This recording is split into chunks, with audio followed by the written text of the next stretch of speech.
Weeks ago, a little before 9 p.m. Eastern Time, the fired Hewlett-Packard CEO Carly Fiorina spoke, albeit not very well, on behalf of John McCain at the Republican National Convention. In our number one story in the countdown, to quote one of McCain's senior advisors, Carly will now disappear. Yesterday, one of Senator McCain's advisors said something true about the candidate on this very network is now being banned from making further TV appearances. So based on that logic, the McCain advisors who are still allowed to show their faces are, well, all of them except Ms. Fiorina. A top economic advisor to Senator McCain, Fiorina, you will recall, said this yesterday to our own Andrea Mitchell. Well, I don't think John McCain could run a major corporation. I don't think Barack Obama could run a major corporation. I don't think Joe Biden could run a major corporation. And though she nominally included Obama and Biden in that judgment, McCain evidently did not like being dissed by his own advisor, who had categorized Governor Palin the same way earlier in the day. Carly will now disappear, an unnamed top campaign advisor told CNN. Senator McCain was furious. Asked to define the Sopranos-like word choice, the source said that Ms. Fiorina would not be on TV for a while. Interviews have been canceled. Another campaign source said, quote, it was another bad day for her and important because people are mad because the timing was horrible.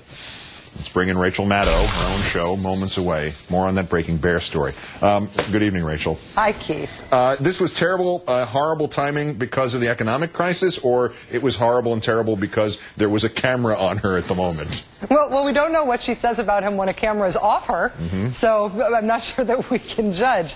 I mean, the timing of the economic crisis seems to be sort of the issue for them, or maybe it's just the fact that the economic crisis is happening at all. I mean, John McCain for 26 years has been the I hate regulations guy. I'm a deregulator guy. Even just 2 weeks ago, we had Mitt Romney at the Republican National Convention saying that John McCain would take a weed whacker to regulations.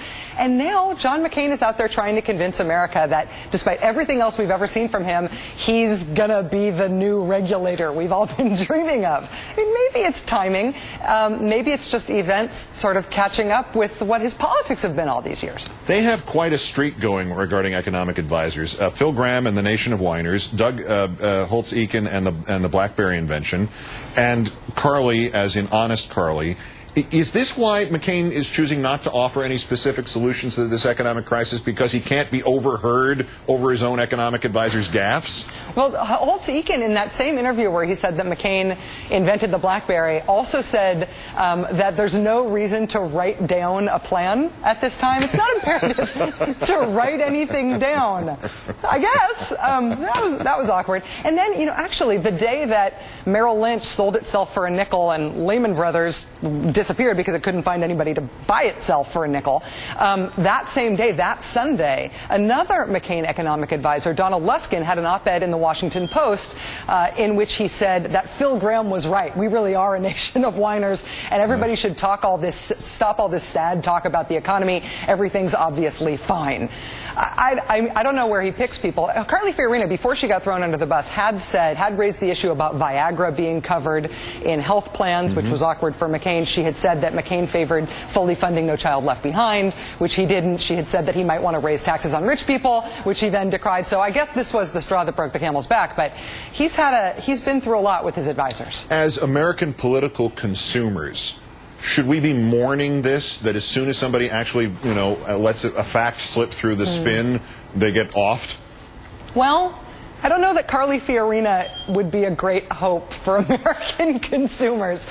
I mean, yes, it's true that I think we should worry about the demise of straight talk. That was one of the things that was always really politically appealing about John McCain, is that he'd say something that he knew wasn't politically perfect, wasn't necessarily the best focus group tested spun message, but if it was true, he might let himself get away with it. And there is, I think, something to mourn in even the pretense of that being gone, but I don't know that anybody's going to miss Miss Fiorina herself. Rachel Maddow, who now gets about 40 seconds off. Thanks. See you soon. Thanks, Keith. That's Countdown for this, the 1,967th day since the declaration of mission accomplished in Iraq.